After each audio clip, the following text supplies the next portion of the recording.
The lights are off and away they go. Extremely loose. He's managed to hold on and he missed the complete that. He's crazy. Side Freitas is on the grass on the infield floor. He slides through. He tags Richard Eck.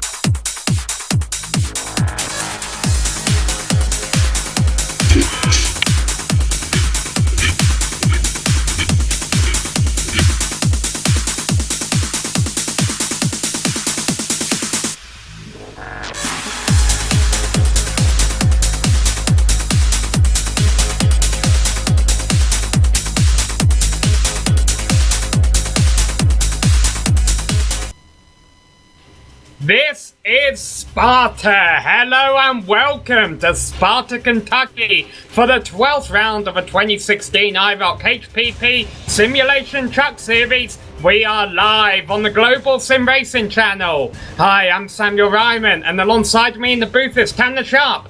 Behind the scenes is our director Joe Peak, and our camera sets are provided by Dougie Beard. If there's two words a lot of oval racing fans love to hear, Tanner, it's progressive banking, and we definitely have that here at Kentucky. Tell us a little bit about this speedway. Kentucky Speedway, a 1.5 mile bumpy racetrack with 14 degrees of progressive banking in the corners of the racetrack, all four corners, 1, 2, 3, and 4. And let's see how many degrees of banking here. 8 to 12 degrees of banking in the tri-oval. And this is a very bumpy racetrack. These guys can be fighting the handling of the cars depending on the tire wear tonight. But since it's a night race, tire wear shouldn't be all that big of an issue. It's a fixed setup tonight, 100 laps, 60% of fuel, so approximately 30 to 34 laps if it stays green. But if we get an early caution, I do expect drivers to be taking two right side tires. Weather tonight, not going to be a factor. Nice and cool, so the handling of the truck should be fairly good here tonight at Kentucky. To get an idea of this bumpy 1.5 mile speedway, let's take it over to our lap guide here at Kentucky. Hello everyone and welcome to the Global Sim Racing channel. I'm Brian Yazik. This is Kentucky Speedway, and I'll be taking you for a spin around it in the GSRC Chevrolet Silverado. Kentucky is a fun little track with a bunch of bumps, a whole lot of little nuances to it as well. So we're going to try to cover a lot of that in our guide. Across the start-finish line, up into turn 1, with the lower speeds of the truck, you can really start to attack the entrance a little bit more. But what you're going to do on your hot lap is find that white line right there, that dotted white line, float it back out to the wall. Any lower than that, and it really de-wedges the truck and gets it very, very loose. A lot of instability. Turn 3, more of a wider entrance than turn 1. You can still find that groove right there again, back into the gas, and up out of the corner, kind of about, you don't have to swing it all the way up to the fence, but pretty close to it. As the run progresses and tires wear out, you might see guys start to dabble around up here in this upper groove, and then maybe float it down to the middle and get a better run off. If you're trying to get a run on somebody, this might be the avenue that you see people take. Down the back stretch again, but turn 3 is going to be pretty much the same. Wide entrance, let it float down into the middle, down to the bottom, find that dotted white line, back into the gas all the way, let it float up towards the wall, riding the bumps all the way around the track. There's not a spot here on the speedway that is very, very smooth. I think even pit road is bumpy here at Kentucky, but that will complete your track guide around the Kentucky Speedway. I'm Brian Yazik in the GSRC Chevrolet Silverado.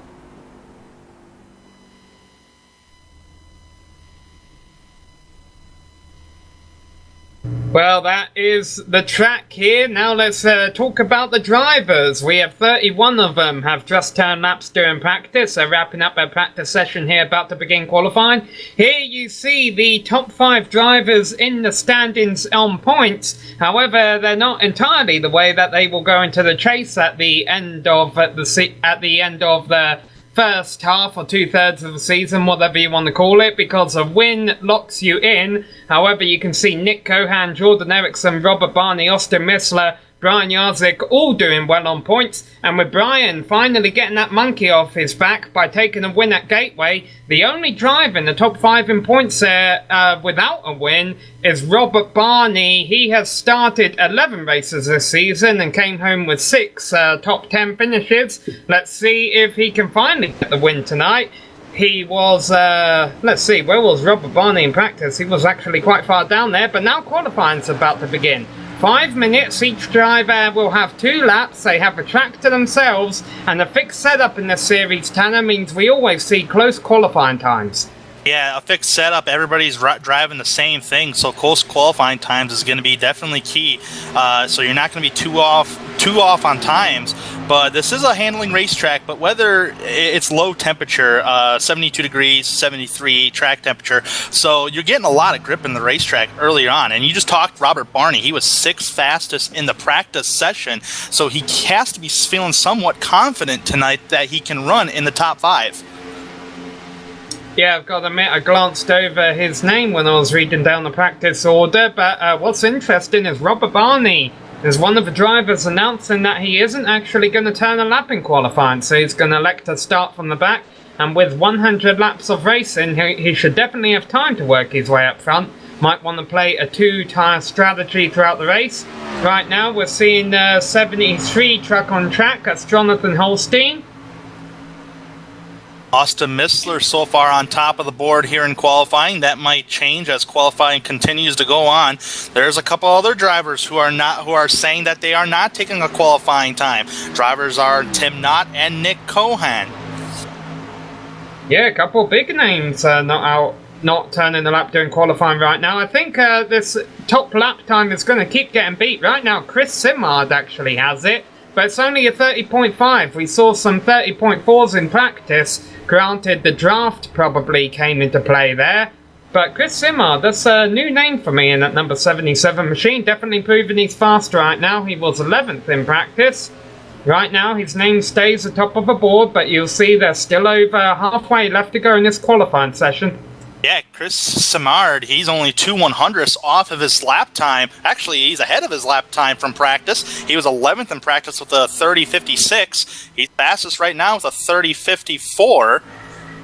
As qualifying continues here, Bryce Whitson just notched that up. He ran a 4. Yeah, Bryce Whitson is actually sitting outside the top 20 in points in this series. I was actually speaking with him the other day, and he mentioned that there's really no reason for that other than he's just had a rough season. Seems like a good way to turn it around by taking the fastest time in qualifying so far. He's only 0.05 of a second off of the fastest lap turned in practice. That was Josh Tanner, by the way, who is currently 4th fastest in qualifying. Troy Haight just crossed the line there, and he stays 9th. Yeah, I got the opportunity to run a couple laps earlier today with Troy Haight. Definitely some gambling calls. Him and I both did. I ended up finishing 2nd to him in an iRacing official race earlier today. Yeah, congratulations, and that definitely proves that Troy knows his way around here. And in fact, that looks like it's going to wrap up qualifying, perhaps. Chris Ginn is on track, but he's parked against the wall on the back straight. So I think we're going to go ahead and give our pole award to Bryce Whitson here, because the track looks deserted with only a little over a minute left of qualifying. Looks deserted, but not abandoned there, Sam.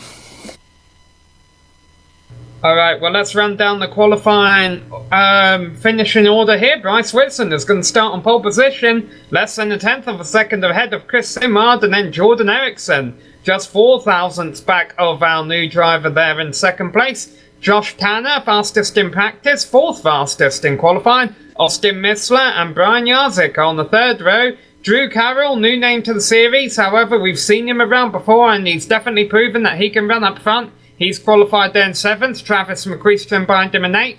Troy Haight and Gary Whitson round out the top 10. And outside the top 10, starting 11th today, is the number 10 car of Chris Ginn. Jeffrey Belt will take the 12th position. Sam Maxwell in 13th. Jeffrey Gilliam in 14th. Michael Krobach, we've seen him being a front runner before and attempt to win races. He'll start 15th tonight. Mark Myers will start 16th. Aaron Kleinhans in 17th. Milt Matisse in 18th. Alex Bates in 19th. And rounding out the top 20 is Jonathan Holstein. Then we get to the tail end of our qualifiers here with Jackie Pelmore in 21st alongside Michael Kunik, and then David Gainforth and Lee Staples 22nd and 23rd and 24th. And then we got Ken Rodriguez. Lee Staples was actually 4th fastest in practice and qualified back in 24th. Ken Rodriguez and Edward Bray round out the trucks who actually turned a lap during qualifying. Top 26, 5 trucks did not qualify. Will start at the back of the field. Nick Cohan, Robert Barney, Stephen Wethen, Tim Knott and Todd Kirkwood. Drivers are starting to grid on pit road as Bryce Whitson is the only driver in qualifying who turned a 30.483. No one else has been into them 4s. Everybody else in the 5s. And as we just said on top of the show, close lap times. Look how close those lap times are there, Sam. Yeah, absolutely. I think we've got the top 7 trucks are within 1/10 of a second, which sometimes can be expected when you come to an oval course where it's a fixed setup, because, you know, they're all running the same setup around a small track here. The bigger question is going to be who can continue to run their fast times over the long run. I've got to be honest, Tanner, we were seeing quite a clean practice session before we went on air here. I have a feeling we will see some green flag racing tonight. I have a feeling these guys are fully capable of running green flag race, and this track is big and wide. I mean, it's a little bit more wider than your normal 1.5-mile racetrack. So these guys will have a lot of room to work with around this joint. The only car we're waiting to, or truck rather, we're waiting to have appear on the grid is Nick Cohan, and his truck just showed up. So all 31 trucks are going to start behind the pace car, or just be one pace lap around the 1.5-mile speedway here once the Ford Mustang pace car rolls off the pit road, and then we will be racing. Here they go. Yep. We'll be racing here, as you said, one full pace lap just around this track. We're going to be going green this coming up time by.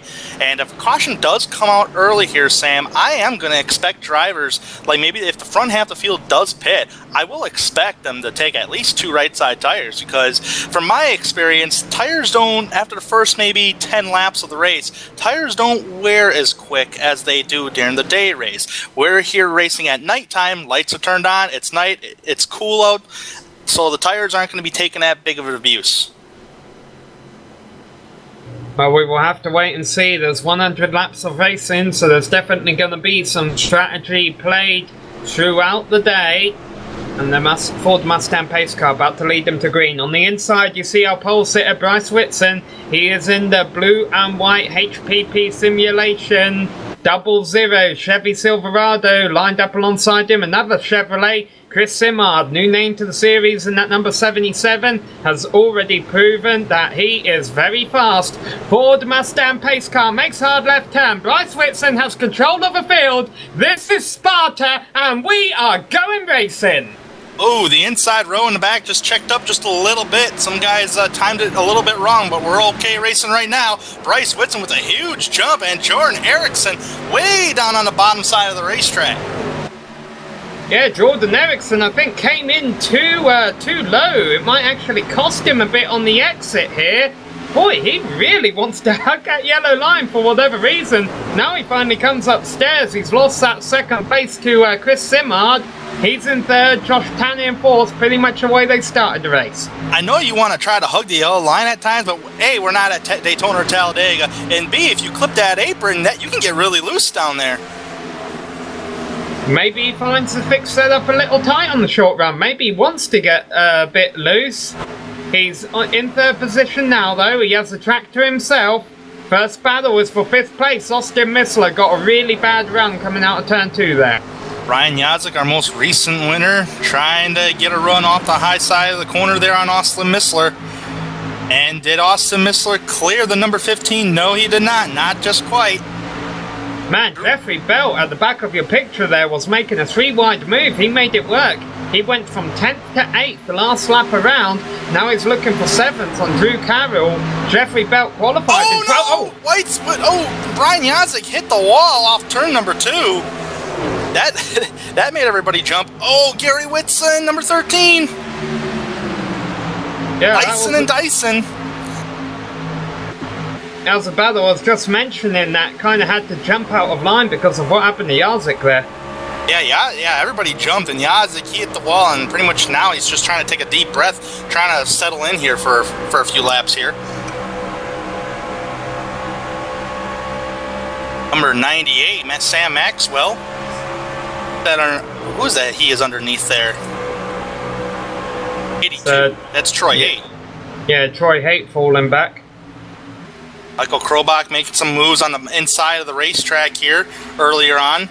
And it looks like these guys are trying to gain track position early. It sounds like track position is definitely key. This track is big enough to fit 3 wide. I mean, we've already seen that already in the first opening laps of this race. But I think guys who are started in the back who chose not to take a qualifying time have work cut out for them tonight. Drivers like Nick Cohan, but we've seen Nick Cohan come from the back and win races before. Yeah, Krobach actually has signed with a new sponsor called Clipping at Apex, which does motorsports artwork. We want to give them a shout out because we've also been told that they're going to be sponsoring a couple of races later this season, so it's nice to see them coming on board. Michael Krobach running right outside the top 10 right now. We usually see him definitely within that top 10 by the checkered flag. I mean, yeah, we definitely see him within the top 5 by the checkered flag, and that's despite if nothing bad happens to Michael Krobach. I mean, although 99.9% of the time he runs fairly clean around everybody. Meanwhile, a bit of a battle, well, not a battle yet, but in the near future up front, Bryce Whitson, I think, I don't know if he's lost a bit of time to Simard, but Simard is definitely close behind him and actually has fastest lap honours to his name. Will be interesting to see how he tries to get by Bryce. What's really the easiest way to make a pass here, Tanner? Well, I usually like to run the bottom line earlier on, but as the tires start to wear, you kind of want to start running the middle groove of the racetrack. That's just because since the tires wear. Right now, both of these drivers running the middle groove of the racetrack, and it looks like Simard is running a little bit of a lower line in the corners, which is gaining on him just a little bit. Yeah, boy, we're watching this battle for 5th. Jeffrey Belt has just been a huge move in the opening laps. Man, fold over a blanket on all these cars back here. Holy cow. That's all the way back. That's all the way back to Travis McQuestion. Yeah, right now Jordan Erickson is safe in front of it. He's in 4th. There's a side-by-side battle for 5th going on. Jeffrey Belt started 12th and he's up to 5th already. But you have got to begin to get concerned about how much has he burned off his tyres by passing that many trucks. Will that hurt him if his race goes green for a lot longer? Yeah, the harder you run, the more you burn off those right side tires on that truck. So we'll just have to see as this run continues, how far is Jeffrey Belt going to remain in the top 5, or is he going to slip back a couple of positions? We'll just have to wait. And Drew Carroll gets awfully tight, almost washes up on Gary Whitson there. Oh, almost ran into Austin Missler, and Travis McQuestion goes underneath. Yeah, so, and Travis gets loose, slides up and hits Austin. He did not hit the wall. Yeah, he had to back off, though, to avoid hitting the wall, and that allows Chris Trin and Michael Krobach to go by the both of them. And I did say, watch out for that apron in the corners. Travis McQuestion hit the apron in the middle of that corner there, and right now he's all over the right rear quarter panel of Michael Krobach. We'll get a replay of that incident here. Yeah, if I'm not mistaken, I believe he did clip the apron of the racetrack and got a little loose, washed up the racetrack. Yeah, as you mentioned, Tanner, at the beginning of this broadcast, says it's definitely a wide racetrack around here. A bit of the racing groove is as narrow as you'd find at any other 1.5 mile speedway, but it does enable you to take evasive action more so than somewhere like Atlanta, where something like that probably would have led to a caution. Yeah, definitely. And with the dynamic track surface, this racetrack has turned into more of a multi-groove racetrack. There's times in the earlier the run that the bottom lane will work, but as the run goes on, the higher line usually works out the best. It changes as the race goes on. So, I mean, that's all thanks to the dynamic surfaces. Getting our first truck going a lap down here in front of a battle you're just seeing on screen right now. Stephen Wetton has some damage to his Chevy Silverado, so he is running in 31st position. One lap down. If there was a caution, he would be eligible for Lucky Dog. Yeah, that's if caution comes out right now. The next car to be lapped on the tail end will be Tim Knott in the 30th position. He's at the start-finish line now. He's about 12 seconds behind the race leader, so a little ways to go to lap Tim Knott. But yeah, if a caution comes out, providing if Stephen Witten does not get involved in the incident, he would be the lucky dog. Sis is mixing this battle up in the middle of the top 10 a little bit. Meanwhile, there's no battle up front. It looked like Simard had been running in Bryce Whitson, but Bryce Whitson has really checked out on him over the last few laps. In fact, ahead of this pack that we see right here, it's pretty much all single file and spread out. Yeah, driver that's catching actually Chris Simard in that number 77 is Josh Tanner. He's gaining on him just little by little. He's not totally using up that bottom lane of the racetrack. I mean, he's not getting close to that yellow line. He's kind of letting them right side tires stick to that middle groove, letting those left side tires to the bottom side of the track. And that's how he's really gaining on him, just kind of sticking with him. There is a little draft here, folks. Yeah, and Josh Tanner doesn't... He has a win this season, but he's not in the top 20 in points because of his attendance. So we know he's fast, but if he really wants to make us chase at the end of the season, he's got to get into the top 20 in points. And the best way to do that is win, or at least have a solid finish, a top 5 or so. Right now, he's definitely on course to do that. He was fastest in practice, he qualified 4th, and right now he's in 3rd and only a second back of a leader.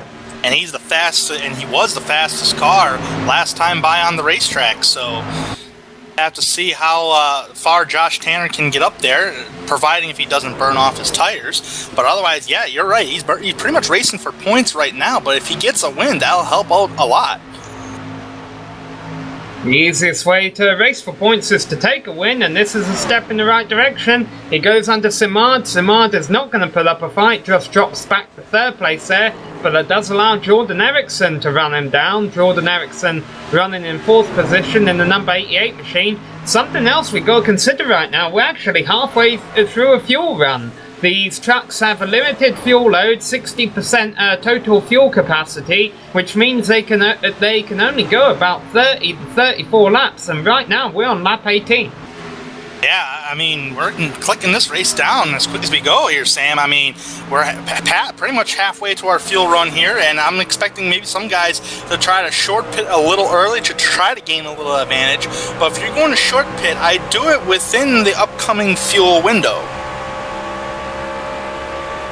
Yeah, I think it's the characteristics of the open space here at Kentucky, and also the fact that this series does have a bit of a penalty system where you can sit out races or get told off, EOL penalties, etc. if you do get involved in too many incidents.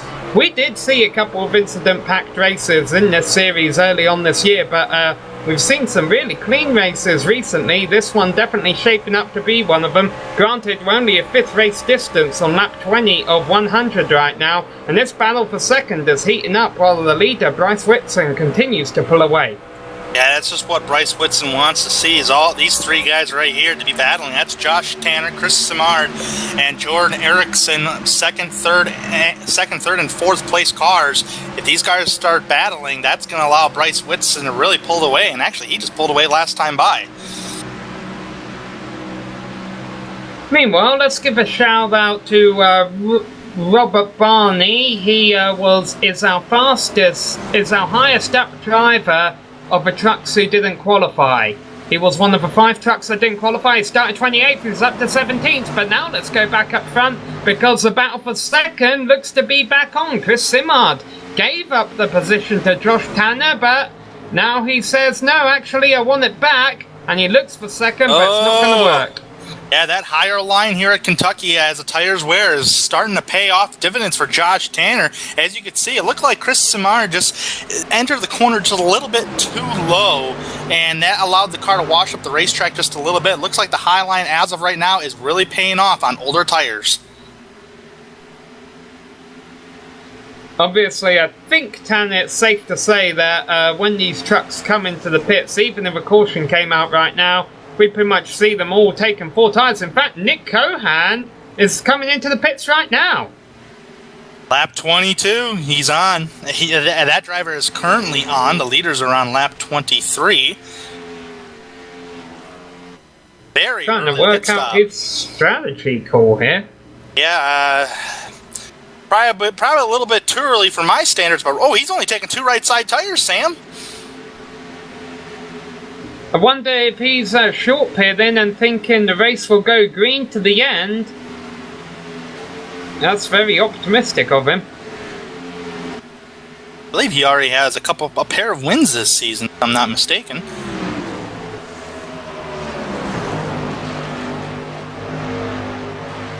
Well, a bit of a bizarre race going on for Nick Cohan because he elected not to qualify.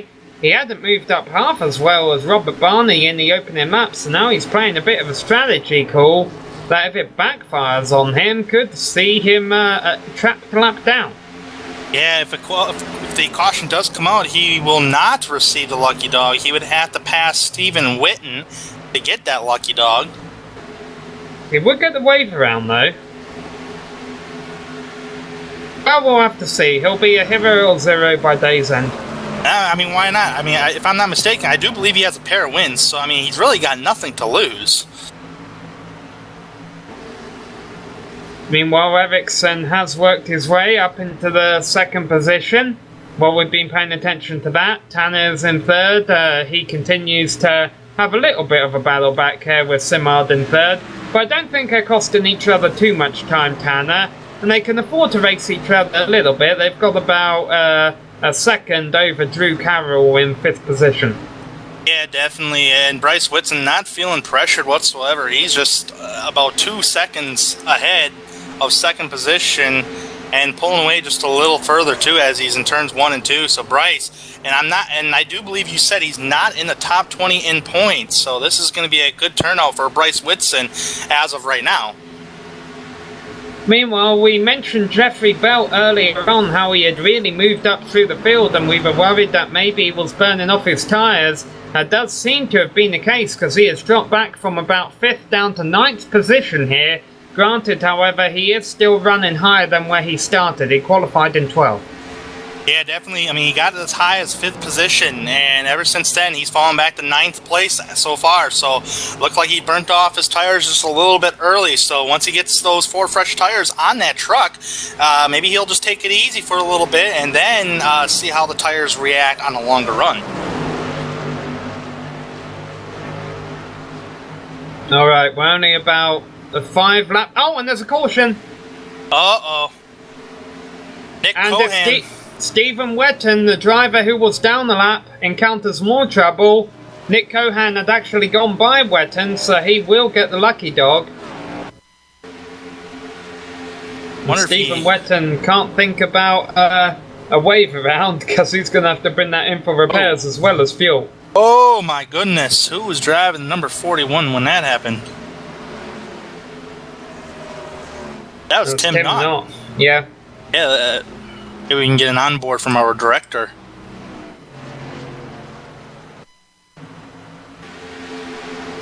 Get one view of this, and then it'll be interesting to see what happens down pit road. Well, we know what's going to happen down pit road. Everyone's going to come in, and they're all going to take 4 tyres.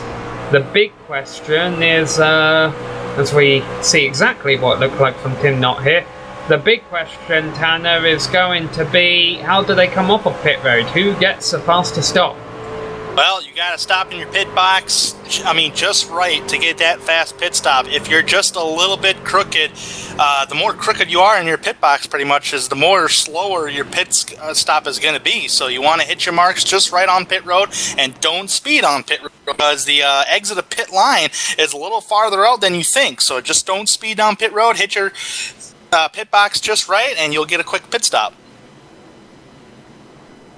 Easier said than done, however. Very easy to overshoot your pit stall. Will anyone do it? The answer most likely will be yes. If you see anyone stay out at the back, they're probably just going out to avoid the traffic on pit road, and they'll come back next time by. But no, everyone's coming in. Oh boy, pit road is going to be a busy place. Bryce Whitson, as your pole sitter, gets that desired first pit stall. He's got an easy exit off of pit road. Oh, I hope Bryce Whitson did not overdrive his pit box. Jordan Erickson did. Yep. He's still not in it. Oh, who took 2? I think these trucks are coming out too early to take 2. I think they missed their pit stall. Yeah, I believe they did miss their pit stall, so it is a tough. I mean, it's no joke. Yeah, Jordan Erickson drops back a lot because of that. But we're going to take a quick break and we'll be back for the restart.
Hello and welcome back to Sparta, Kentucky, where what was meant to be a routine round of stops, the order got shooken up a little bit. Jordan Erickson overshot his stall a couple of times. It took him a while to get into his stall, so he drops from the top 5 all the way back to 16th position. Nick Cohan made the early stop. It didn't pay off for him. He's going to have to restart in 30th position, although he is on as newer tyres as everyone else. We're keeping an eye on Robert Barney. Didn't qualify. He has worked his way up into 8th position already after that round of stops. And we're getting ready to restart here. Gonna be interesting to see Jordan Erickson come back through the field like that. Right now he's outside the top 15, but we'll just have to see. Bryce Whitson about to lead Josh Tanner. Back to the restart here. Full Mustang pace car is off. Bryce has had control of the field all race long, and here he goes. Once again he's got control and he gets a good restart, as does his cousin there. He restarted 3rd there, did Gary Whitson. He's up to 2nd before they even get to turn 1. He just did not go right away, and you had Drew Carroll all over the back bumper of Josh Tanner. The other driver, oh, and here they go. They're thinking about 3 wide. Gary Whitson did not get a good run coming off of turn 2. Gary Whitson didn't. Josh Tanner looks to the outside of him. Oh, I was hoping Gary Whitson wouldn't wash up the track, and he did not. Yeah, that's Jeffrey Belt back in 4th place. We've been keeping an eye on an up and down race for him all race long. Chris Jen making some moves on the bottom here under Drew Carroll. He's been making some noise. Started in the 11th position. He's already trying to work for the top 5 position. And Bryce Whitson was Jordan Erickson in trouble. And that's going to bring out the caution. Oh, and he's flipping. The big incident here. He's gotten hit by Lee Staples. Jordan Erickson had that bad pit stop. It had him mired back at the back of the field. He was trying to make the most pick up positions early while they were all bunched up. Going down the back straight here. It gets a bit wild, gets spun by another truck, goes through the grass, comes back on the track, gets hit hard by Lee Staples. Wow. And yeah, that's going to do the nights for Erickson and Staples most likely. Oh my goodness. Bryce, oh my gosh, Brian Yazzie got involved in that. That was 3-4 wide guys entering that corner trying to avoid Jordan Erickson. But a driver that was thankfully that kind of split through the middle at the beginning part of this incident was David Gainforth in the 01 truck. Yeah, I think Nick Cohan may have got a piece of it too.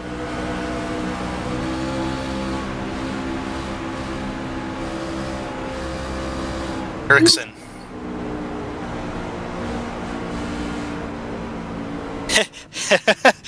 Mr. Is that the Mr. Bubble machine I'm seeing there? And Mr. Bubbles went right through the middle.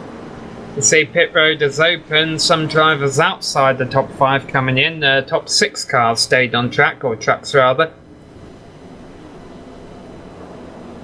Don't have a lot of laps on these tires, with the cooler temperatures like this, I mean, that's actually pretty good. I mean, these guys stay up there for the track position. Stephen Witten taking, I believe, the DSD Lucky Dog.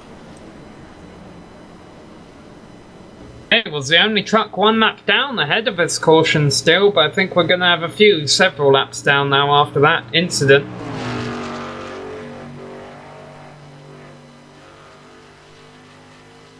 Nice job by Josh Tanner to hold on the 2nd place, and he was actually keeping tabs on Bryce Whitson. We were about to mention before that wreck happened, Bryce had kind of checked out on the rest of the field in the first run, but in his 2nd run, granted although it only lasted a couple of laps, Josh Tanner was not letting him get away.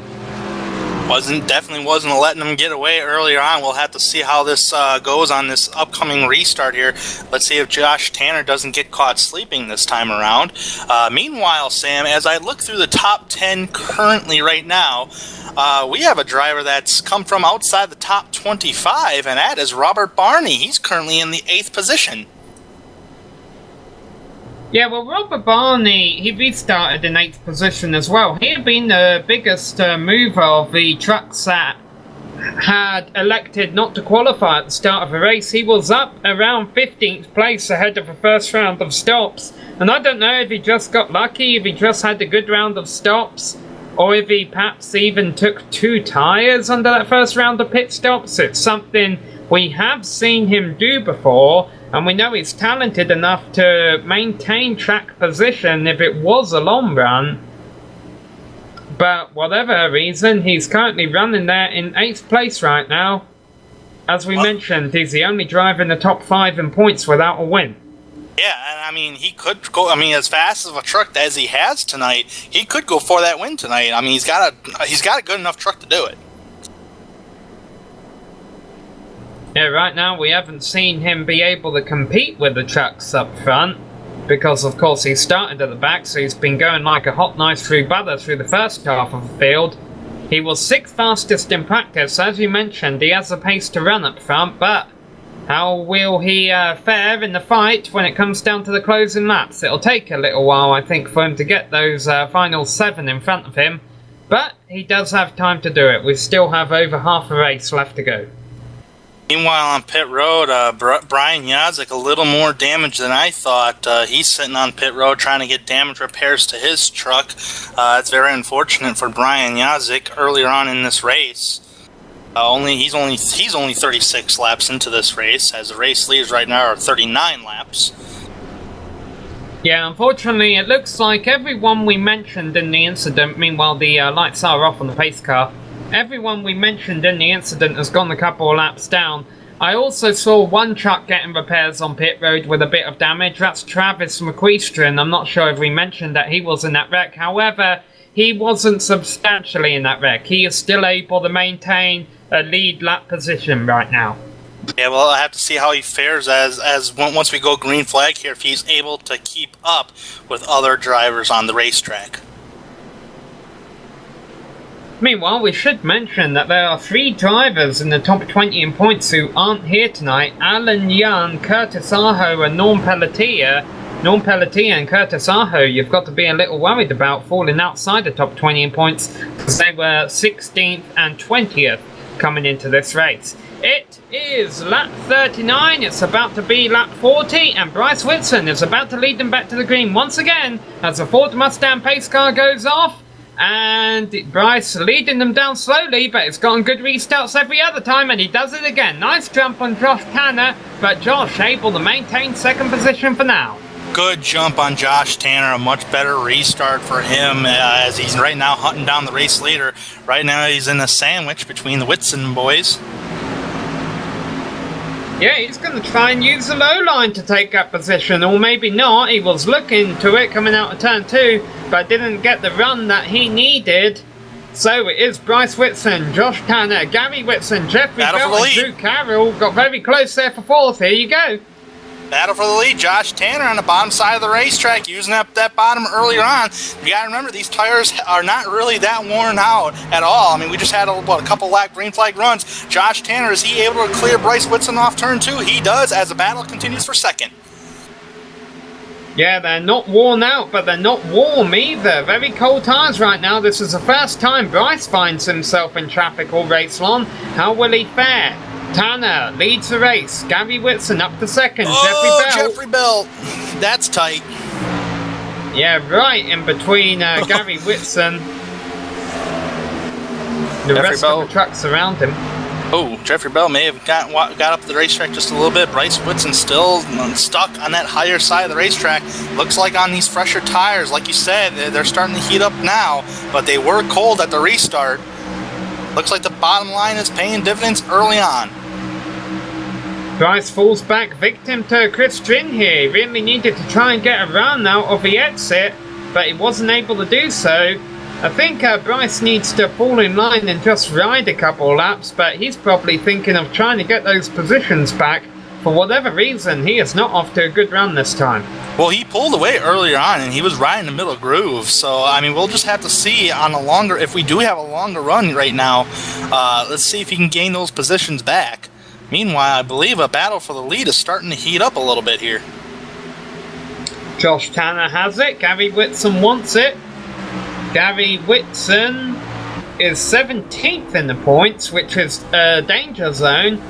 He does have a race win, but he would have to keep in the top 20 in points. Right now, this is the right way to do it, by running up in second. And both Whitson boys tonight, I mean, a good shout out to both drivers. They're having a good night tonight. Bryce Whitson's been up there for a number of laps tonight. Gary Whitson's right now trying to battle for the race lead. Gary's starting in the 10th position, so the Whitson guys are... And Mark Myers got very loose coming out of turn 4. I think it's that apron you've been talking about there, Tanner. Oh! Yeah, he's losing lots of spots. Yeah, that would have been big with that 25 car, Ken Rodriguez there. Yeah, that apron, I mean, you just get those left side tires below that yellow line down there, the car can get awfully loose. Well, watch it happen to Mark Myers coming out of 4. He almost loses it, saves it, but lost a lot of time in doing so. Yeah, definitely. He lost a lot of track position, too, so hopefully he can fall in. Oh, no, Mark Myers again! Goes. He comes back up. No caution, because he saves it. But the other truck involved there was Milt Matisse. Who was that like, almost annihilated him, should I say. That was the number 17 truck. Trying to find who that is. Jackie Pelmore. Yeah, he almost, like, annihilated him on the front stretch there. Maybe we can get an onboard view of that. Goes through the grass here. Or not through the grass, but the, wow.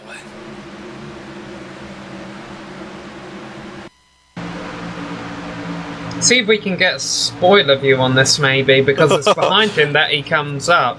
This is going to be interesting. Here we go. You won't see the incident taking place, you'll just see a truck appear right at the back of your picture here in a second. Coming off turn 4. Yeah, coming from stage right. There it is. Wow, I'll tell you what, if they would have hit, that would have been huge. Would have brought out our third caution, that's for sure. Meanwhile, we're approaching the halfway point. Tanner continues to lead right ahead of Gary Whitson, battle for third. Drew Carroll looking on the outside of Jeffrey Belt. Yep. Jeffrey Belt getting underneath him earlier on. We know Jeffrey Belt's fast, but hopefully he's not burning off the tires early on. Yeah, this, like you say, this is around the time in the last round that we saw Belt begin to drop back a bit. But he's slowly been progressing his way forward, even when he drops back a bit. Getting some love taps right now from the number 87 of Drew Carroll. He gave him a tap entering the corner of 3. As of right now, Drew Carroll going to work the high side of the racetrack. Official confirmation that Jordan Erickson has retired from the race after his flip earlier on. Chris Jim, meanwhile, holding down the solid 5th place at the back of your picture there, still ahead of Bryce Whitson, who has finally settled into 6th. Meanwhile, battle for the lead. Yep, Gary just took it. What a nice run on the bottom side of the racetrack in 3 and 4 by Gary Whitson. Gary Whitson going to race him to the line. Well, Gary will lead his first lap of the night. And this battle has allowed that battle for third to run in a little bit. I hope Jeffrey Belt doesn't burn off the tires too early. Battle for third still going on right now. Drew Carroll working that high side of the racetrack. These guys are running awfully close, though. Yeah, honestly, we are about halfway through a fuel run here. Because I know there was a second caution in between, but we've been 20 laps since these trucks were last on pit road. And as you mentioned, this battle for third, Jeffrey Belt definitely holding his own right now. But he's going to burn off his tyres while he's racing side by side on the low line like that. Now, the first driver on that last caution that took tires, at least 4 tires, it was Michael Krobach. He's sitting in the 10th position right now. So not gaining a whole lot of positions on the racetrack here, Sam. Well, he just moved up to 9th ahead of Aaron Cleanhans. This is right about where Krobach had been running earlier on. Man, yeah, green truck right there. Who's that, number 85? Is that Aaron Cleanhans? He almost clipped the grass on the front stretch there. Yeah, he's not willing to give up his position, but I think it's a fight he's going to lose, considering his tyres are a bit older. Krobach has a desired line, and also Krobach was faster in practice and qualifying than Cleanhans. Very nice clean pass by Bryce Whitson, just ahead of Michael Krobach and them guys. Nice clean pass by Bryce Whitson over Chris Ginn in turn 3 and 4. Now these drivers are head down in turns 1 and 2. Yeah, I think what Bryce really needed to do is what he did, and that was once he dropped back a few positions, just filter into line, get some laps going, save his tyres a little bit, and now he's able to reel back some of those positions that he lost earlier on. He just got 5th from Chris Ginn. Jeffrey Belt in 4th, who we mentioned has been dropping back a bit, will be his next target, as we continue to watch this side-by-side racing by Cleanhans and Krobach. Meanwhile, as this battle goes on between Cleanhans and Krobach, the race leaders are still a little bit all over each other. They're battle for the lead right now here, Sam. Yeah, Tanner looked to the inside, but nothing was going to happen there in turn 3. Yeah, I mean, he thought better of it. Maybe he felt like he was going to get a little tight entering that corner, so he kind of backed off just a little bit, allow Gary to have the lead. I mean, he knows he can get side by side with him. But the more these guys try to battle for the lead, the more that's allowing Drew Carroll, who's in third place right now, gaining on the race leaders. And Battle for Fourth shaping up. We've talked about Bryce Whitson coming back and Jeffrey Belt dropping back. Looks like Bryce will soon have Jeffrey for fourth place. As they go through turns 3 and 4 right here, he's pulling up alongside him. Oh, Jeffrey Belt really high above the racetrack, and that, you don't want to get too high above the racetrack because you'll lose that momentum if you're racing that guy on the inside. I know he's not trying to put too much of a fight with Bryce there. Boy, as you mentioned, Tanner, we got a three-way battle shaping up for the lead right now. Gary Whitson, Josh Tanner, Drew Carroll. You could have thrown the blanket over them entering turn 1. They break up a little bit down the back straight, but they'll reform. It looks like to me every time Josh Tanner peeks a nose out that he thinks about he's going to go towards the race to fight for the race lead, the more that's allowing Drew Carroll the gain on these drivers. And so far he has caught the second place car, Josh Tanner. Now it's just a matter of trying to get around the guy. Looks like Drew Carroll's choosing the higher line of the racetrack as the tires wear. Let's see if he gets the run on the exit of turn 2. He is getting a run on the exit of turn 2.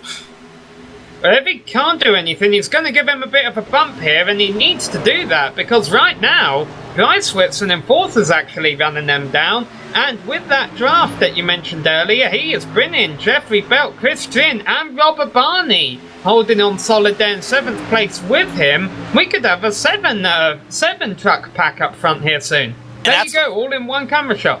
Yep, and that's the first time we've really seen this all night long. I mean, have you noticed early in the run, Sam, earlier in this race that Bryce Whitson, when he was leading, he pulled away from everybody until the caution came out. Now you could fold over a blanket on the top 7 cars. Robert Barney trying to find a way by Chris Trim for 6th. As this battle for 3rd now continues, Tanner has lost that battle for 2nd with Drew Carroll, and now he's going to lose 3rd place to Bryce Whitson. So Bryce was in 6th about 10 laps ago or so. Now he's up to 3rd. Bryce is liking them longer runs, I can assure you of that. And he needs a good run. He's outside the top 20 in points, so he needs a really good run to keep that confidence up. In fact, of our top 3 drivers right now, Gary Whitson, 17th in points, is the highest in the points of our top 3 drivers. That's pretty amazing right there. But, I mean, it's good for those drivers because... Of our top 4 drivers, actually. Sorry, I just wanted to correct that.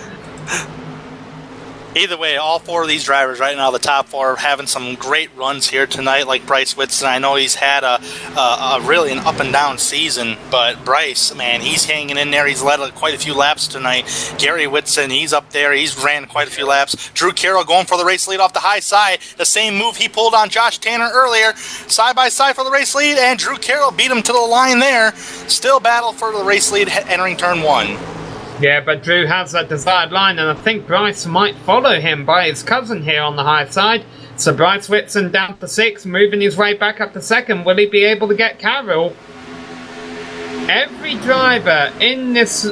no, I'm sorry. I take that back. The top 2 drivers here, Bryce Whitson and Drew Carroll, looking for their first win of the season.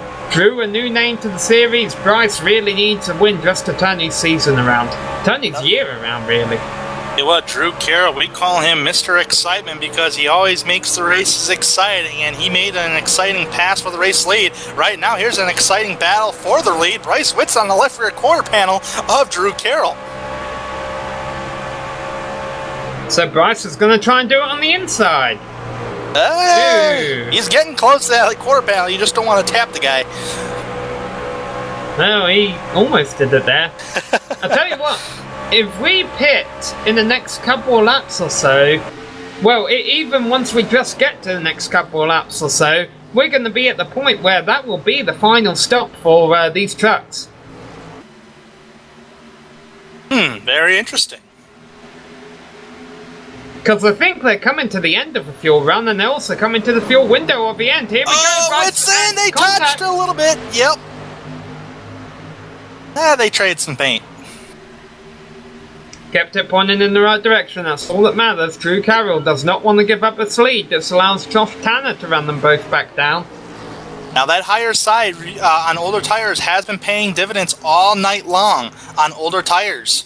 Let's see, right now those 2 drivers, Bryce Whitson and Drew Carroll, are both pretty even off the corner. Josh Tanner wants to join the fray. Here we go, making a little contact again. Maybe. No, I don't think they did. They go about as close as you could do, and Drew, I thought he washed up the track on the exit there, but no, he did a good job actually. But Bryce, I think this is the furthest Bryce has been alongside him. Yeah, definitely, and Bryce Whitson, he led that lap last time by. Right now, he gets by Drew Carroll. Can Drew Carroll strike back on the inside? No, he's actually going to give him a little bump draft. Oh, he got a little loose while doing that. Oh, he's getting pushed around by Josh Tanner as well. And Mark Myers in trouble in the 04. Uh-oh. He's spun and he's going to enter pit roads. Well, he's spun there, and why not? He can make it to the end. Yeah, it looks like he might get a penalty from iRacing itself or an unsafe pit entrance there, Sam. Looks like he was racing, who's that? The 25 of Ken Rodriguez at the time that happened. But fortunately, no caution. Yeah, Todd Kirkwood on pit road right now. He's exiting pit road, actually. And Bryce Whitson is coming in. In fact, a couple of leaders are coming in. Josh Tanner behind him. All right, green flag pit stops are beginning here, Sam. 4 tires, I assume.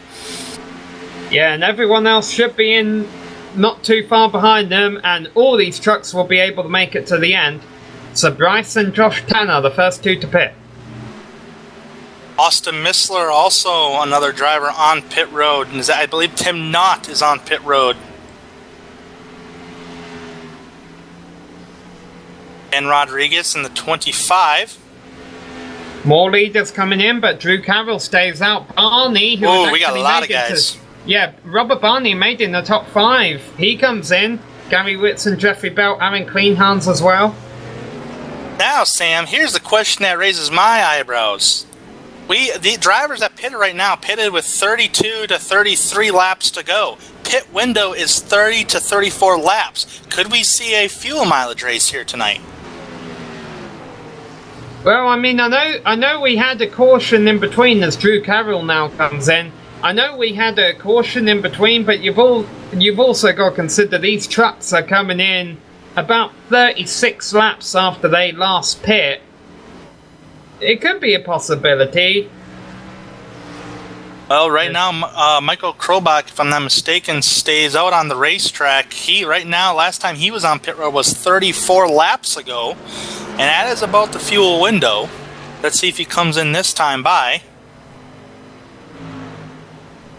Yeah, there he goes in. Yep, so about 34 laps. The most I've seen anybody go so far tonight.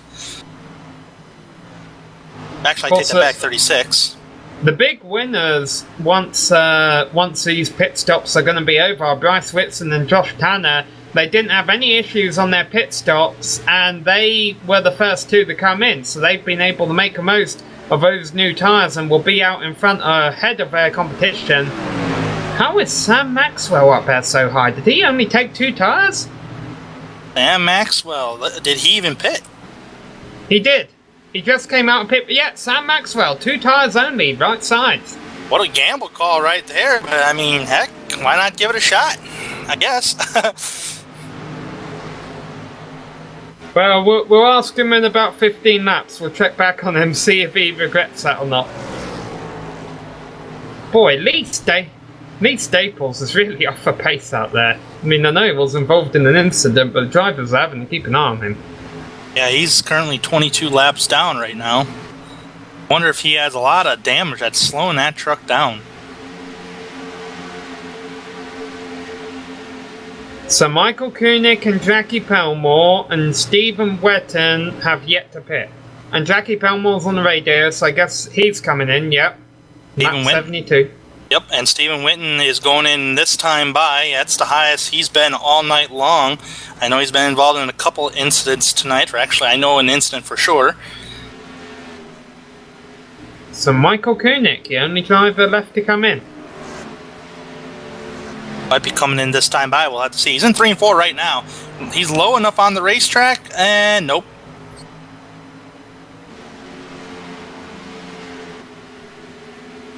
So when he does come in, Bryce Whitson will be leading the race ahead of Tanner. Now Sam Maxwell on those 2 tyres is getting gobbled up by Robert Barney, boy, Robert Barney's now raced his way up into third. I wonder, well, if he'd taken 2 tires, he'd be a lot higher than where he is right now, so he must have done 4.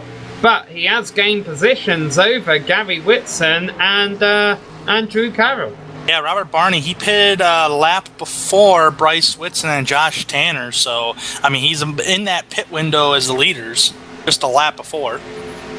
Alright, Koenig finally coming in, so this will give Bryce Whitson the lead with 26 laps left to go. Bryce Whitson coming off turn 4 right now, along with Josh.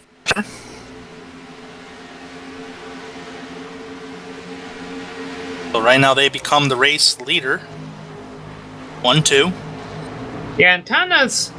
I don't know if Tanner just doesn't have anything to challenge Bryce right now, or if he's playing it smart. He's thinking, hey, we've got a big gap over the rest of the trucks, let me just hang here for a while, and then I'll strike in the closing laps. Let's just make this a 2-truck battle for now. Talking about a 2-truck battle, that's what we've got for third. Robert Barney is Gary Whitson, all over the back of him. Yeah, Robert Barney, he's strong on a short run, but it just seemed like all night tonight, Robert Barney on a longer run just seems like he just falls back. It just almost looks like he's burned off the tires. So right now being pressured by Gary Whitson coming off turn number 2. Yeah, well, he had been moving up on the previous run. He'd broken his way up into the top 5 after restarting in 8th.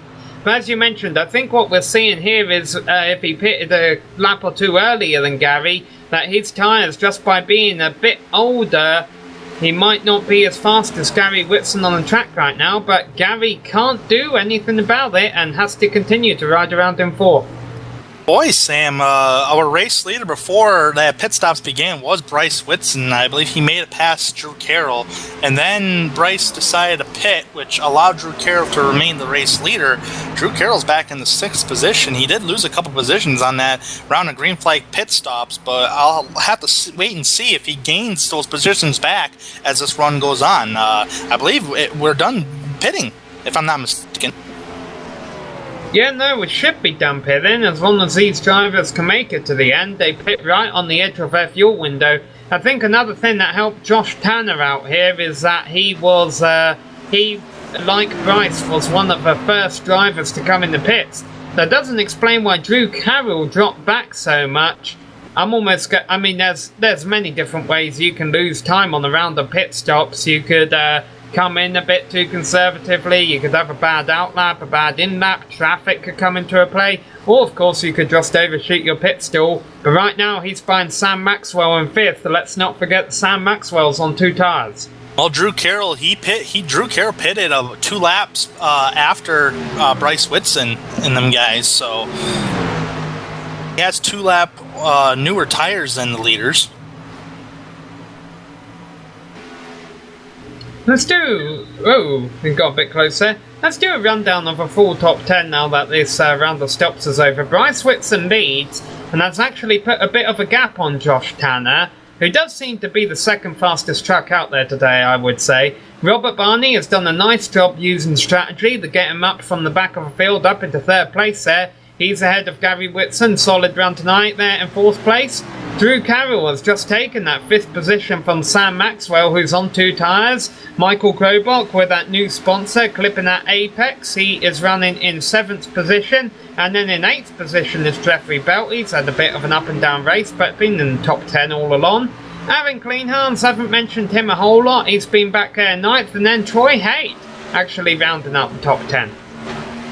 Yeah, and right outside the top 10, who started 5th tonight, but fell back pretty early on and still falling back just a little bit. But right now he's maintaining his own as Austin Missler. He has no cars around him at the moment. 12th place right now is Chris Simard, who started on the front row along with Bryce Whitson, started 2nd tonight. He's all the way back in the 12th position.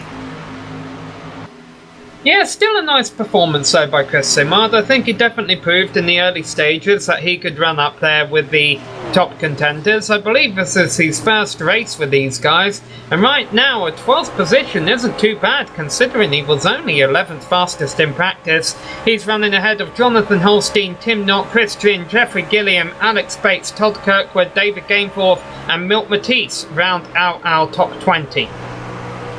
Chris Ginn, he was in the top 5, if I'm not mistaken, battling for a 5th position. He's all the way back in the 15th position. I wonder what happened to him. Yeah, it's a possible overshot pit still there. And I mean, I could definitely lose some time on the track. I mean, every little time on pit road means a lot of time on the track.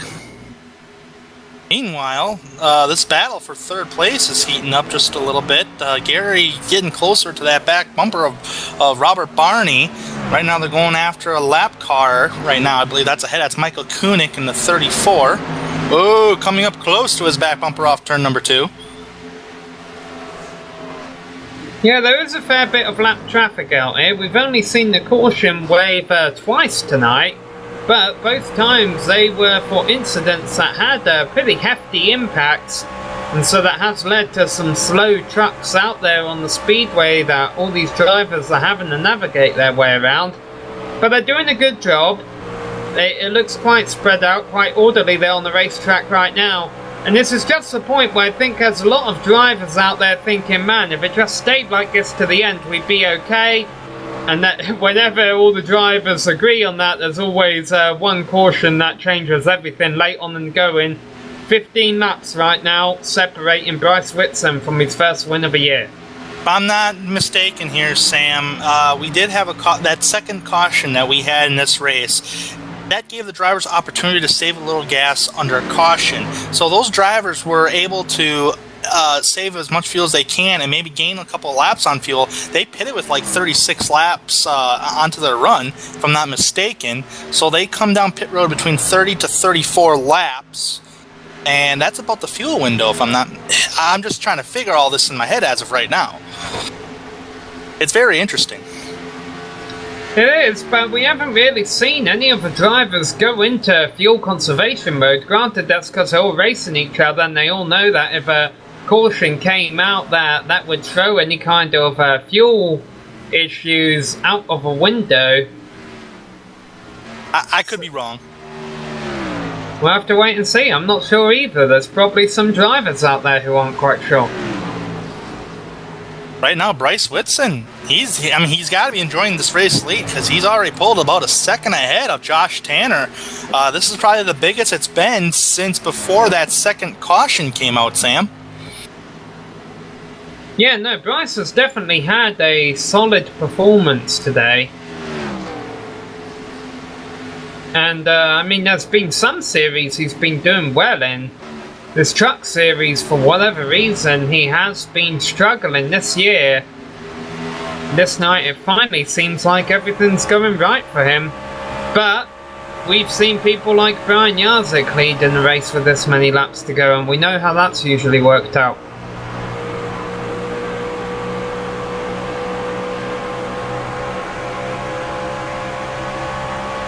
Granted, Brian did get a win last week.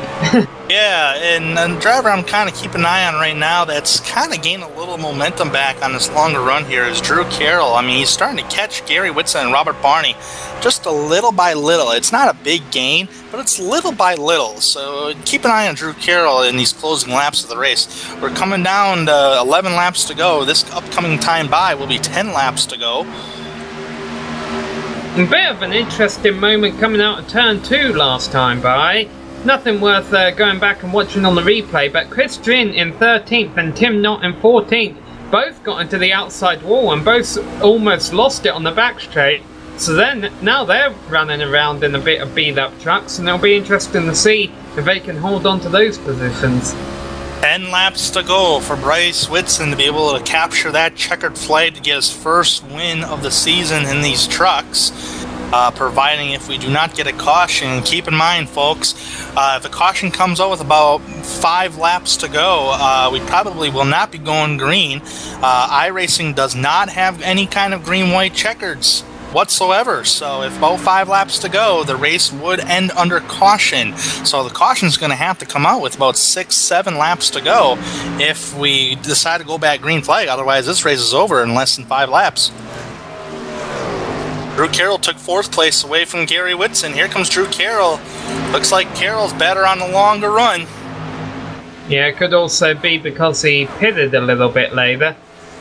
Yeah, but as you mentioned, Bryce Whitson really just wants to get through this next minute or so of a race without a caution flag coming out, because he's just completed lap 92. Another 30 seconds, one more minute, he knows the race will be over at a caution flag. And if it stays good, if he gets to 6 laps to go in the race lead, I mean, it would only be an internet connection or a tragedy that would take this one away from him.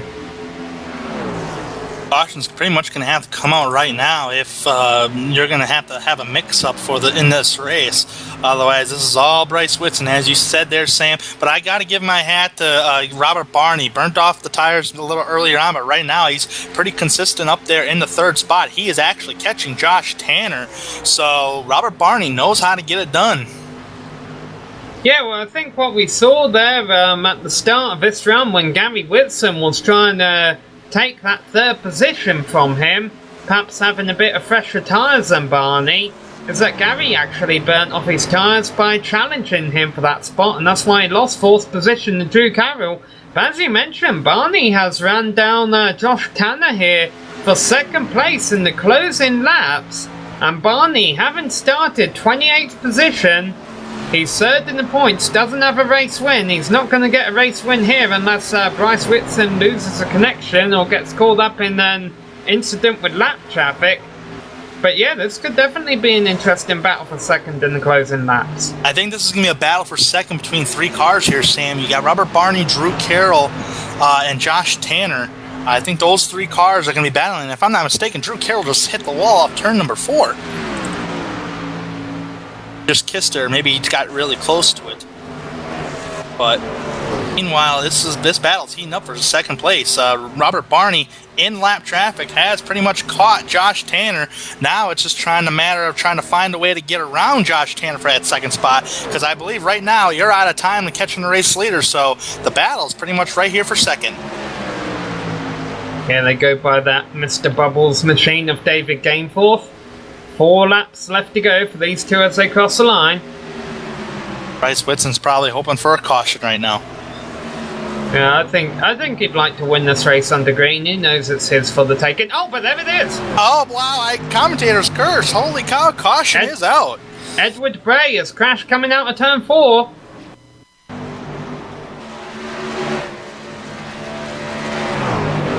So that'll end the race. That means Robert Barney won't get 2nd from Josh Tanner. But good performance by both of those drivers nonetheless. Edward Bray get a little bit of help from Jackie Pelmore there. I wonder if Jackie Pelmore hit the apron of the racetrack that caused him to shoot up the racetrack like that. And whoa, almost a close moment. Who was that? Almost got hit. That was Ken Rodriguez. Get another view of it here. May have clipped that apron just a little bit. That's pretty low. Ah, yeah, just clipped it just a little bit. Car shoots up the racetrack and hits the number 66 machine of Edward Bray.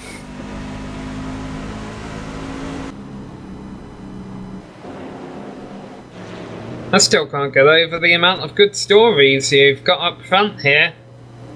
Sam Maxwell in 6th place is the first driver who will cross the line who is in the top 10 in points. I tell you what, I tip my hat to Sam Maxwell here, Sam. He took 2 tires, if I'm not mistaken. Yeah, he did, and he only dropped back to 6th. It was definitely a strategy call that played off. Michael Krobach, let's not forget he's quite far back in points as well. He's outside the top 20 just because of his attendance this season. That'll help him get in the top 20 in points in 7th place there. Boy, there's a good story for every single driver in the top 10. Oh, yeah, definitely. I'm seeing guys in the top 10 that don't normally I do finish in the top 10, but, I mean, usually we're seeing someone different battling for the race lead up here. But Bryce Whitson, great finish for him tonight. We talked about that at the top of the show. He started on pole here tonight. Meanwhile, David Gainforth was the lucky dog. The DSD Lucky Dog Award will go to the 01 of David Gainforth. Yeah, I think the story really here, Tan, is these aren't necessarily names that we're not used to seeing up front, but they're just names that we're used to seeing up front who have all had a horrible season. Bryce Whitson has had a horrible season. Josh Tanner has a race win, but he's outside the top 20 in points. Robert Barney there, okay, he's third in points, who's going to finish third, but then you've got Drew Carroll, who's a new name to the series. Gary Whitson in 5th place as the white flag goes in the air. Gary Whitson is back in 17th in points. Sam Maxwell, 2 tyres, will finish in 6th. Michael Krobach outside the top 20 in points. He'll bring home a 7th place finish. Jeffrey Belt, he's 11th in points. He'll finish 8th. Aaron Cleanhans is 15th in points. And Troy Haight, he's not even in the top 20 in points. So boy, just some incredible stories out there tonight. Yeah, and the guys who are up there in points had a bad night tonight. So, I mean, what an opportunity for the guys who struggled all season long to get up there, get a good finish, and a good win. So, great job for those guys in the top 10. But that is as long as they cross the start-finish line at the completion of this lap 100. And it looks like that's what's going to happen. Here they come through turns 3 and 4 right now. And this will be back-to-back races in this series that we have seen a winner finally get a monkey off her back. We have seen Brian Jarzik win before. We have seen Bryce Whitson win before. But it had been a while for Brian, and it has been a while from Bryce. But tonight, Whitson won't dine in hell. He'll enjoy the champagne in Victory Lane as he comes across the finish line here and wins in Sparta, Kentucky. What a race. What a good finish. Well, despite the caution, I bet, but although it was a great race on Bryce Whitson's part. Flawless. Whether that last caution that came out or not, Bryce pretty much had that race win in the bag. He's in a hurry to get back around the front straight, I think, so he can do some donuts before we go to break. So let's let him do that, and then we are going to go to break so that we can get some of these drivers mic'd up and to get ready to do a full race rundown and drive interviews. We'll be back here in just a moment on the GSRC as Bryce Whitson slows down on the front straight and he's getting ready to light them up here for the fans in Kentucky. It might take him a little while. Maybe he's gone to pick up our checkered flag. Alright, well, we'll be back in just a moment. Don't go away.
Hello and welcome back to Kentucky, where we just witnessed 100 laps of racing action here, and it was a 00 who brought home the race victory, Bryce Whitson, for the first time this season, ahead of Josh Tanner in second place. Robert Barney started 28th, he finishes in third, ahead of Drew Carroll, another solid finisher in fourth place as he gets used to this series.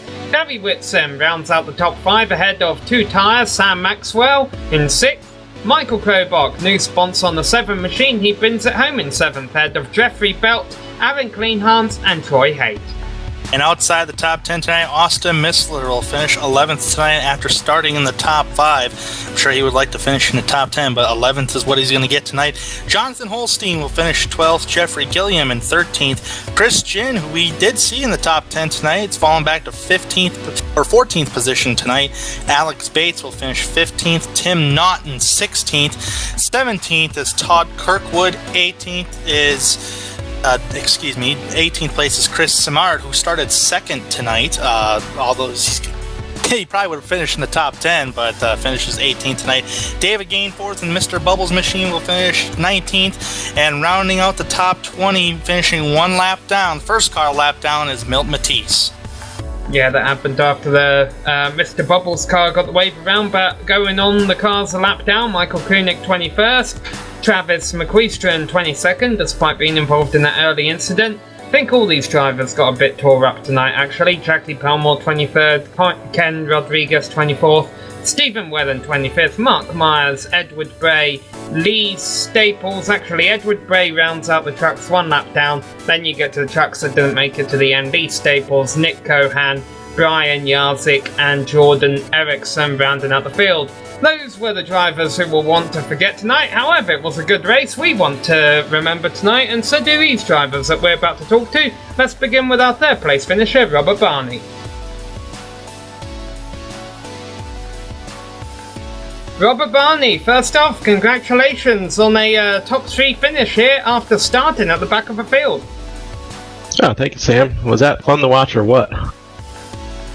Yeah, it looked like some very exciting racing out there, and a lot of it was under the green flag, and I'm sure you got to see all of it on your way up through the field. What led to that decision to start at the back? Well, I kind of went back to my old school of thought. You know, I was usually when I started the season, I started in the back and worked my way up to the front by the end of the race. So I figured I'd give it a shot again, and it worked out in my favor. Absolutely it did, but it still hasn't got you a race win this season. You're the highest driver in points without the race victory. What do you think you need to do to finally get that monkey off your back? I thought I was going to do it today. The truck ran great when it was in open air outside of the traffic. I probably could have caught up to Bryce, but it would have been tough to pass him. He was definitely the class of the field tonight, but I think we can get a win here before the chase starts. I'm pretty consistent. Yeah, I can tell you from all of us in the booth, we wouldn't be surprised if that's the case. Do you think it could happen next week at Lucas Oil Raceway? I'm actually going to be taking a week off for vacation, so when I get back to racing in 2 weeks, I'll certainly be needing a win to pad myself in the points. Alright, well, before we let you go, let us know where you're going on vacation. Outer Banks, North Carolina. Should be a fun time. Alright, well, we hope you enjoy it and enjoy the weather. Thanks for coming to talk to us, Robert, and congratulations on your third place finish tonight. Thanks a lot, Sam. Alright, so that was our third place finisher, Robert Barney. Now let's hand it over to Tanner, who has called up with our second place finisher, another Tanner, Josh Tanner. Catching up here with Josh Tanner, and Josh, man, you were sticking with Bryce Whitson pretty good after them green flag pit stops, but it looked like Bryce got you on a longer run. But although you had a tremendous race all race long, you hung in the top 5 for the most part. Take us through your night. Yeah, I could tell after that first long green flag run we had that Bryce was going to be the guy to beat if we had long runs. He was just better at saving his tires than I was, or really it looked like anybody else was for that matter. And I toyed with the idea of going 2 tires towards the end, but I couldn't bring myself to. We had a whole full fuel run to go to the finish, so couldn't bring myself to do it. And I knew that once we got several laps into a run, he was gonna be able to drive away from me. So I was kind of hoping for a caution there, kind of split the fuel run in half to give me a little more of a chance. But proud of the night nonetheless. Had I think more rough weeks than good weeks, so I'll definitely take a second place finish. Speaking of those rough weeks, you're not currently in the top 20 in points at the moment, but you did get a win this season at Charlotte Motor Speedway. I'm sure tonight's going to be a good point night for you, but do you think you'd be able to get up there in the top 20 in points so you can have a shot towards the chase? Yeah, I'm focusing more on points now since that win. There were certainly instances tonight where I could have drove a little more aggressively than I did, and that's just because I need to have good points tonight so I can get up and be chase eligible. Because as soon as I hit the either top 20 or top 25 in points, I'm not sure which one, I'll automatically be chase eligible. So that's the focus. Yeah, definitely. And a second place finish tonight has to give you a lot of confidence for tonight. And next week, we're going to a much different racetrack. We're going to a much, much, much flatter track. And that track is Lucas Oil Raceway. How do you feel about your chances at that racetrack? I think I have only run Lucas Oil one time in my iRacing career, and it was in an Xfinity car, the old Xfinity car. So I'm gonna have to have quite a bit of practice in order to have a shot there. But I guess we'll cross that bridge when we come to it. All right, Josh. Well, congratulations on your second place finish, and we'll see you next week. All right, appreciate it. Back to you, Sam. Yes, those are drivers who finished in third and second position. Let's go one position up to Mr. Bryce Whitson in Victory Lane.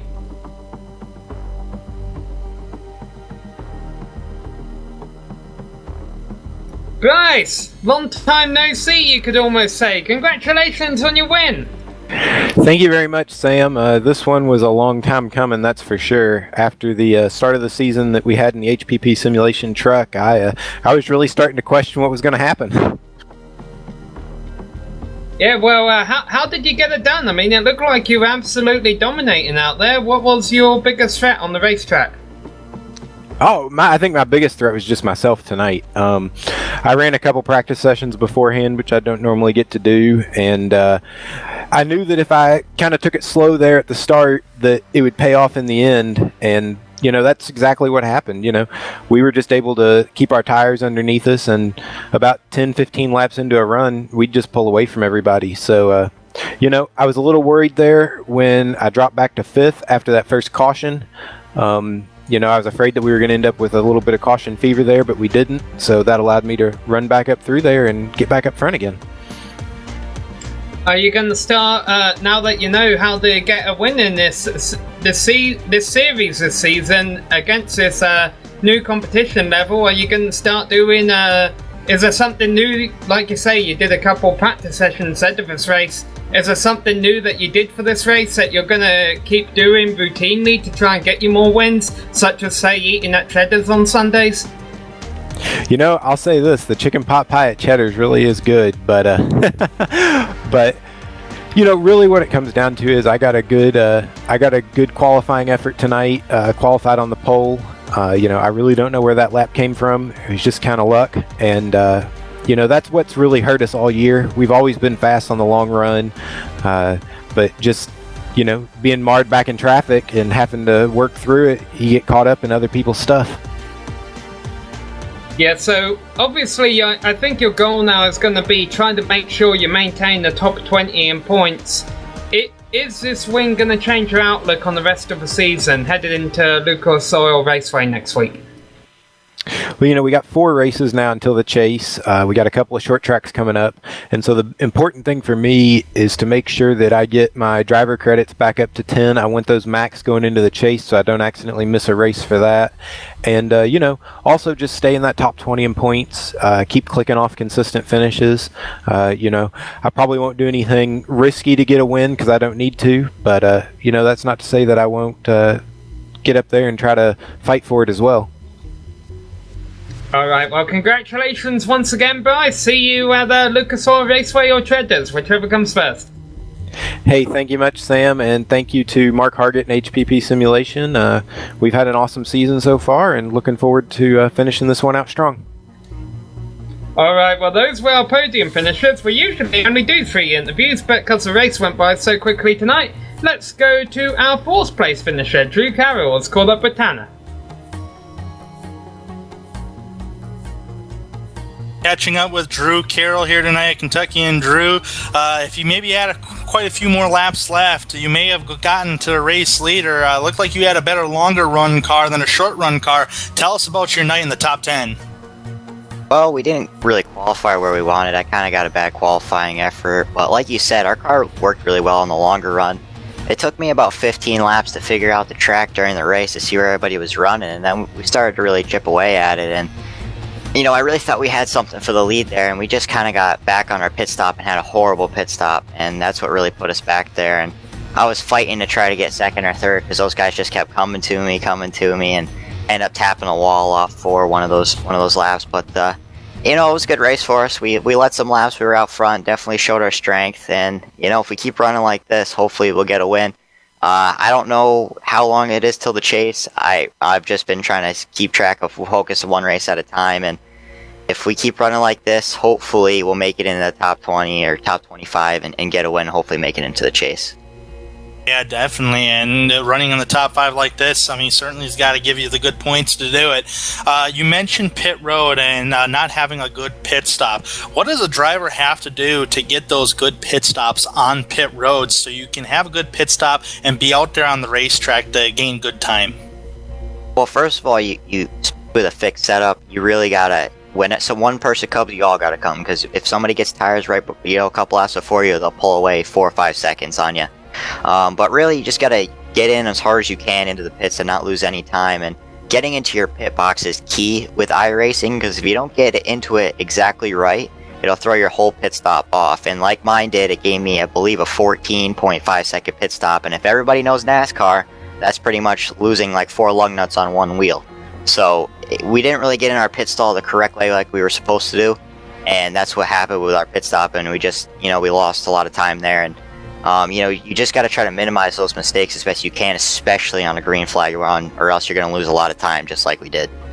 Definitely goes to show on all the challenges you guys face every single week in these fixed setup races that you guys come out and perform on. It just shows on how much challenging it is. But our next race is at Lucas Oil Raceway, and is that a track that you think you can go out and possibly get a good win?